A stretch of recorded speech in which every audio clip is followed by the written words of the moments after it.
Kadang kita mengira pergi merantau hanya soal mencari rezeki.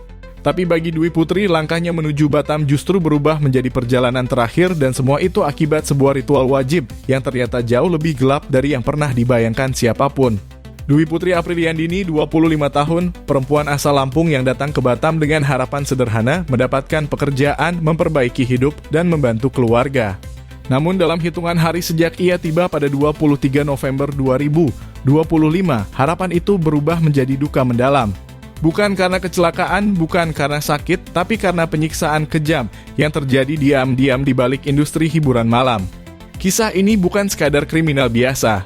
Ini adalah gambaran pahit tentang eksploitasi, tekanan, dan kekerasan yang selama ini tersembunyi di balik lampu-lampu neon, gemerlap musik, dan dunia yang jarang benar-benar kita lihat.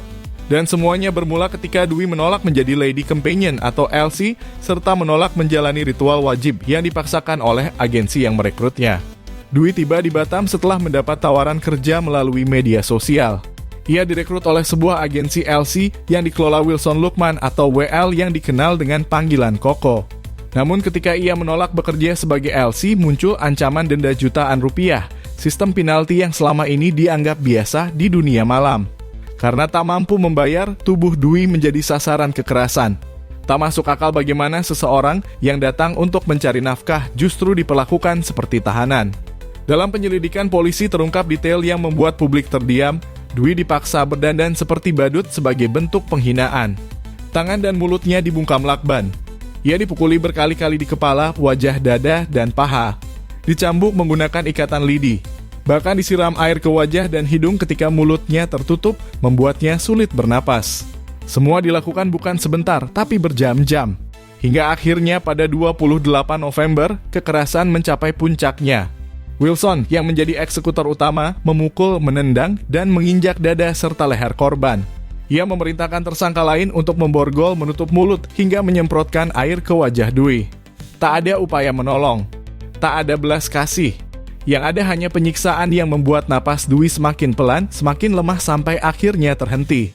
Pukul 00.30 waktu Indonesia Barat di sebuah mes LC di kawasan Jodoh, Batu Ampar, Batam, nyawa Dwi Putri dinyatakan hilang. Namun kekejian tak berhenti di situ.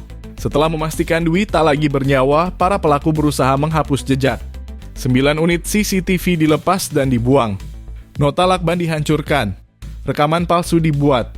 Bahkan Wilson sempat membawa jenazah ke rumah sakit sambil mengatakan kepada petugas bahwa korban masih hidup. Ia bahkan mencari ustadz untuk mengurus pemakaman diam-diam. Seolah-olah Dwi adalah seseorang yang bisa dikubur begitu saja tanpa penjelasan, tanpa keadilan, tanpa kebenaran. Untungnya, kecurigaan petugas rumah sakit memutus rencana itu. Laporan diberikan, polisi bergerak cepat, dan tabir kelam ini akhirnya terbongkar.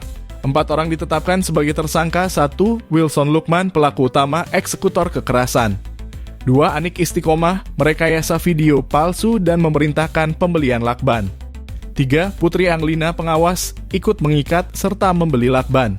4. Salmiati, pembantu penyiksaan serta pelepas CCTV. Keempatnya dijerat pasal berlapis, pasal 340 pembunuhan berencana, pasal 338 pembunuhan, dan turut serta melakukan tindak pidana. Ancaman maksimalnya penjara seumur hidup. Menyemprotkan air yang keluar dari selang ke lubang hidung korban, sedangkan mulut korban dalam keadaan terlakban, sehingga korban kesusahan untuk bernapas. Perbuatan tersangka menyemprot ke bagian dada dan ke lubang hidung itu dilakukan selama kurang lebih 2 jam. Wow. Selanjutnya nomor 6, yaitu pada hari Jumat tanggal 28 November 2025 pukul 13.00, korban yang terbaring di dalam kamar sudah tidak bergerak lagi. Kemudian tersangka WL alias Koko menyuruh pacarnya tersangka Ain alias Mami untuk menelpon bidan. Lalu tersangka Ain alias Melika alias Mami menelpon bidan. Setelah bidan datang ke rumah dan melakukan pemeriksaan, bidan menyampaikan bahwa korban sudah meninggal dunia serta harus dibawa ke rumah sakit. Karena tidak percaya bahwa korban meninggal dunia, kemudian tersangka WL atau Koko ini menyuruh pembantunya untuk membeli tabung oksigen. Setelah tabung oksigen ini dibeli lalu dipasangkan di mulut korban, akan tetapi korban sudah tidak bergerak lagi.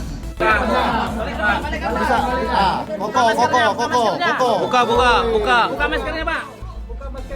Angkat kepala, angkat.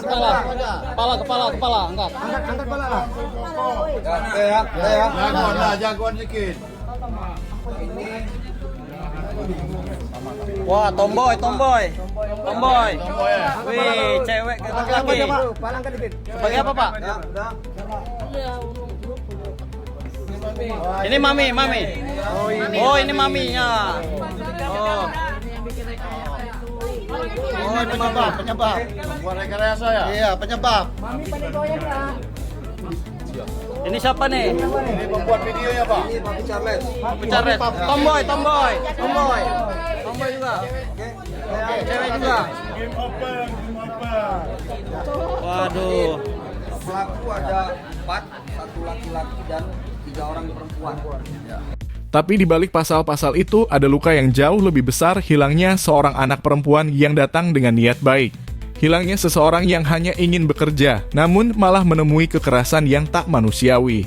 Kematian Dwi membuka mata publik tentang satu kenyataan pahit, praktik penyiksaan dalam industri hiburan malah bukan isapan jempol. Ada sistem yang berjalan dalam kegelapan.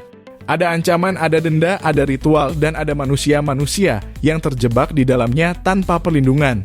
Dan kini suara masyarakat semakin keras. Keadilan untuk Dwi bukan hanya soal menghukum pelaku, tapi tentang membongkar seluruh jaringan gelap yang selama ini beroperasi tanpa pengawasan. Dwi Putri datang untuk mencari penghidupan, namun ia pulang dalam keadaan tak bernyawa. Kisahnya kini menjadi pengingat keras bahwa di balik gemerlap kota ada ruang-ruang gelap yang harus disinari kebenaran.